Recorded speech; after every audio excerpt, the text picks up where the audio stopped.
Voting in Srirangam by-election to begin at 7 a.m. tomorrow. Elaborate arrangements have been made for a smooth polling.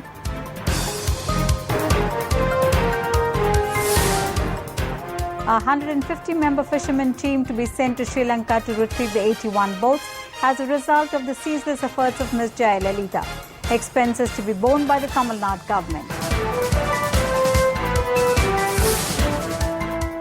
ICC Cricket World Cup 2015 launched with a vibrant ceremony at Christchurch.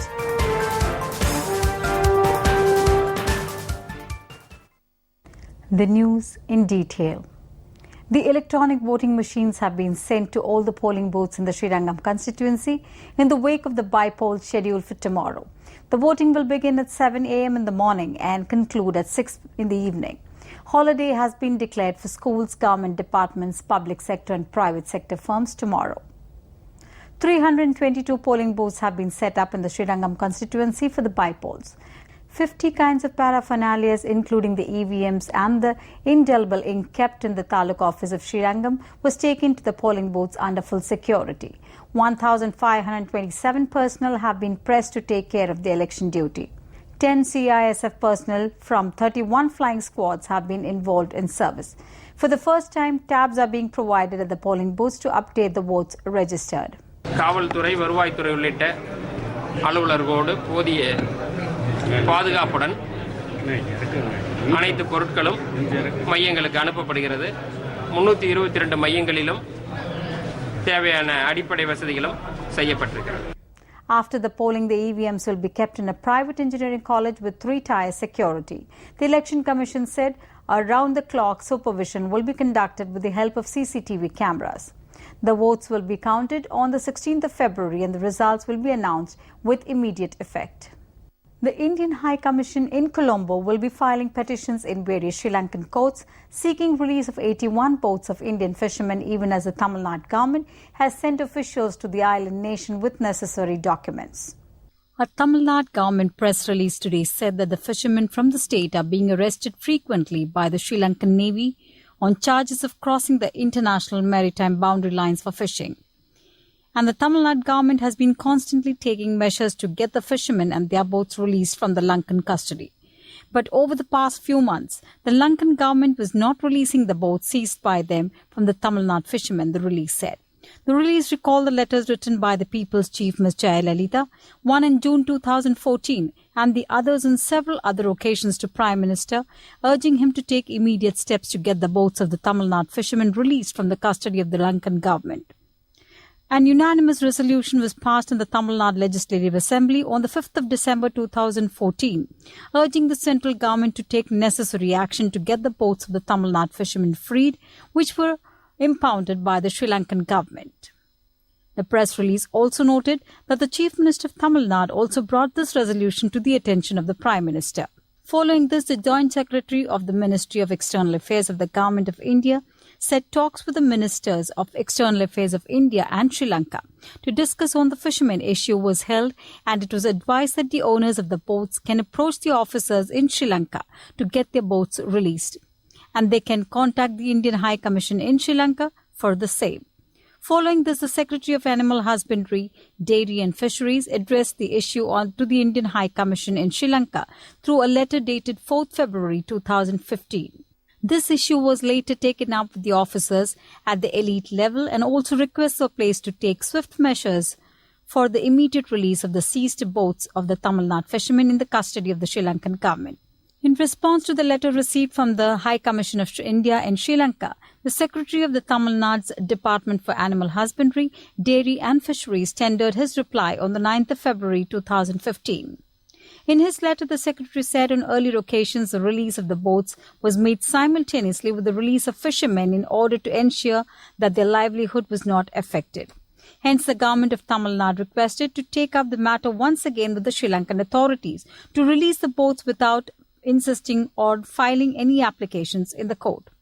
In the event, such a release was not possible, in consonance with the procedure indicated in the letter of the Councillor, High Commission of India, Colombo, dated 5th February 2015, that the boat owners were required to engage a lawyer to file a motion in the respective courts for preponing of the dates of hearing of the cases and requesting release of the boats.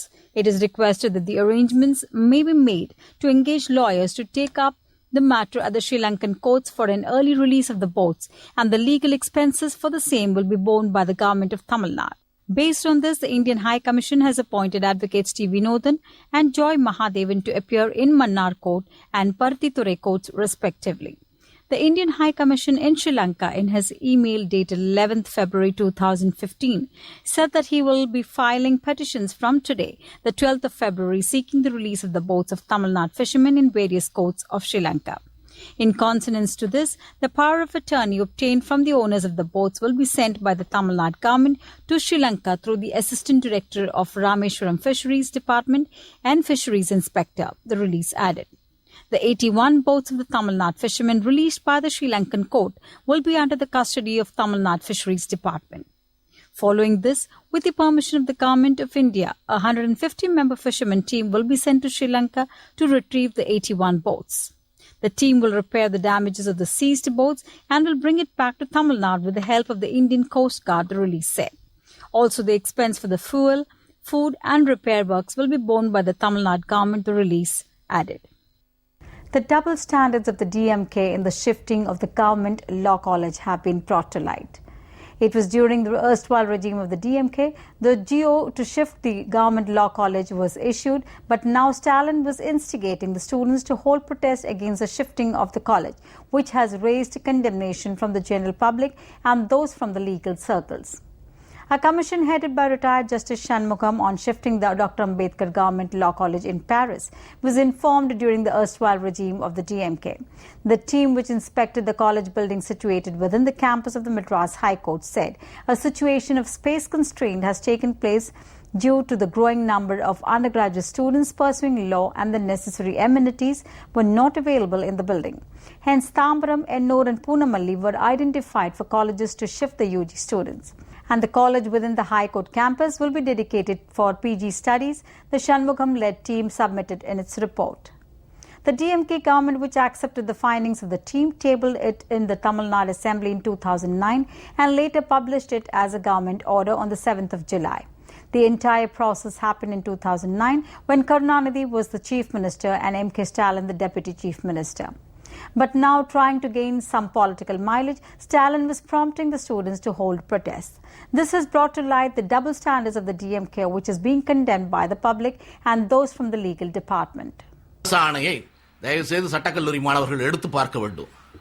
அதற்கு யார் காரணம்? அந்த இடத்திலிருந்து நம்ம கல்லூரியை மாற்ற வேண்டும் என்று முதலில் ஆணை பிறப்பித்தவர் யார்? கருணாநிதி தான். அதை ஆதரித்தவர் யார்? அப்பொழுது துணை முதல்வராக இருந்த ஸ்டாலின் தான். அன்றைக்கு கூட இருந்தவர்கள் யார்? காங்கிரஸ்காரர்கள், பாட்டாளி மக்கள் கட்சிக்காரர்கள், விடுதலை சிறுத்தைக்காரர்கள். இவர்கள் அங்கே ஆதரித்து விட்டு இன்றைக்கு மாணவர்களோடு சேர்ந்து நாங்களும் அந்த சட்டக்கல்லூரி மாற்றக்கூடாது என்று குரல் கொடுக்கிறோம் என்று சொன்னால் மக்கள் சிரிக்க மாட்டார்களா? மக்களுக்கு இது தெரியாதா? எனவே என்றென்றைக்கும் காலத்திற்கும் மாணவ சமுதாயம் புரட்சி தலைவி அவர்களுடைய பக்கம்தான் இருக்கும்.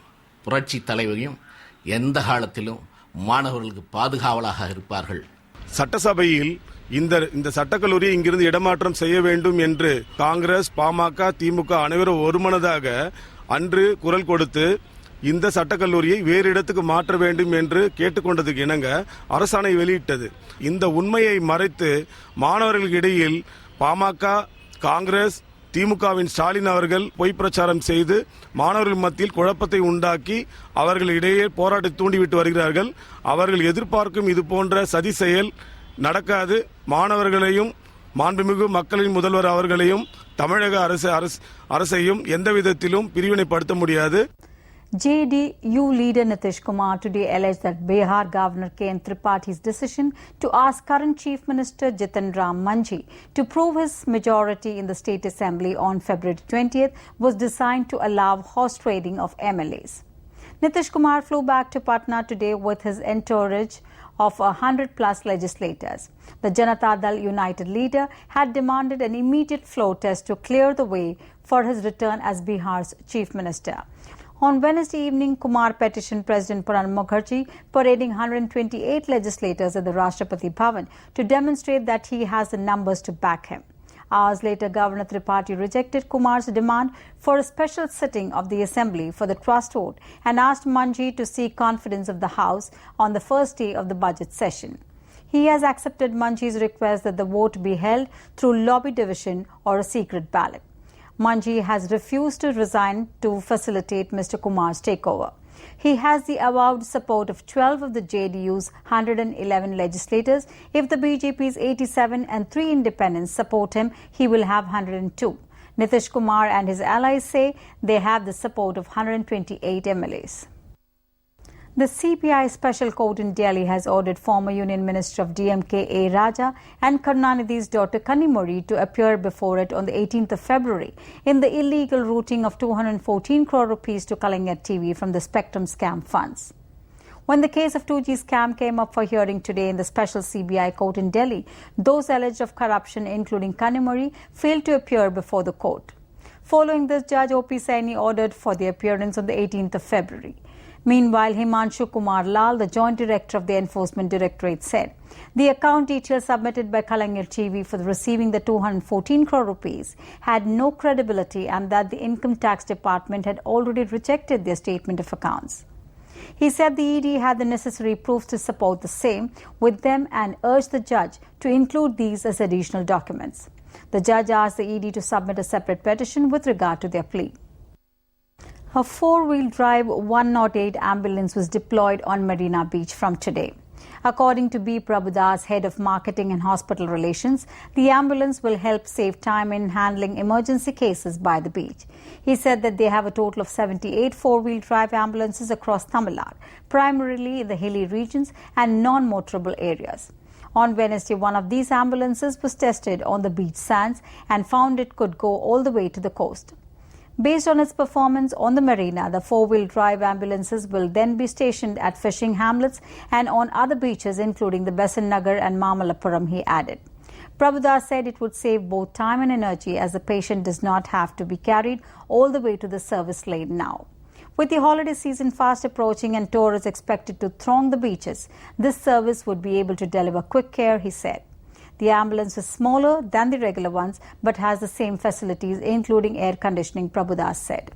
இன்று சிறிய ரக 108 வாகனம் ஆம்புலன்ஸ் வாகனம் சென்னை மெரினா கடற்கரையில் பயன்பாட்டில் வருகிறது. இந்த வாகனத்தில் எல்லா வசதிகளும் இருக்கின்றன. 4 விதமான ஸ்ட்ரெச்சர்கள் மற்றும் அவசரகால மருந்துகள் மற்றும் பயிற்சி பெற்ற மருத்துவ உதவியாளரும் இருக்கிறார். கடலோர பகுதியில் ஏற்படக்கூடிய அவசரகால தேவைகள் சாலைக்கு கொண்டு செல்வதற்கான காலதாமதம் முழுமையாக இல்லாமல் போகும். அதன் மூலமாக மக்களுக்கு உடனடி மருத்துவம் கிடைப்பதற்கு இது பயனுள்ளதாக அமையும். Congress MP Shashi Tharoor was questioned today for the second time on the alleged murder of his wife Sunanda Pushkar a year ago. He was reportedly questioned along with 5 others, including his help and driver. Tharoor was last questioned on January 19th when he was reportedly asked over 50 questions by a team of 4 officers. The Delhi police said today's session is linked to the questioning of Shiv Menon, the son of Sunanda Pushkar, by a previous marriage earlier this month. Sources said the Indian Premier League may have come up during the questioning. Tharoor had to resign as Union Minister in 2010 after accusations of corruption linking him to the cricket franchise for his home state of Kerala. Ms. Pushkar was allegedly given stakes worth about $15 million for free. The Tharoor's domestic help Nareen Singh and driver Bajrangi have also been questioned before. On January 6, the police launched a murder inquiry after stating that Ms. Pushkar, who was 52, was poisoned but did not name a suspect. Tharoor said that he was stunned to discover the police believed she was killed. Ms. Pushkar was found dead in her bed in a hotel suite on January 17, day after she was publicly accused her husband of having an affair with a Pakistani journalist. The police have questioned some 20 people, including friends, aides and staff members of the Tharoors, who married in 2010. Politician Amar Singh and journalist Nalini Singh have also been questioned. Cricket World Cup opened with a vibrant ceremony at Christchurch today. Thousands of fans crammed the leafy Hagley Park to see the launch of the first World Cup in New Zealand and Australia in 23 years, the formal part of which began with a lone bagpiper and ended with a booming fireworks display, the biggest in the city's history. International Cricket Council Chief Executive David Richardson unveiled the Cricket World Cup trophy, saying it was a symbol of the ICC's values of excellence, integrity and inclusion. Hagley Oval, which will host Saturday's opening match between New Zealand and Sri Lanka, has hosted first-class cricket matches since 1867, but was extensively redeveloped since to become the city's international cricket venue after the earthquake-wrecked Lancaster Park.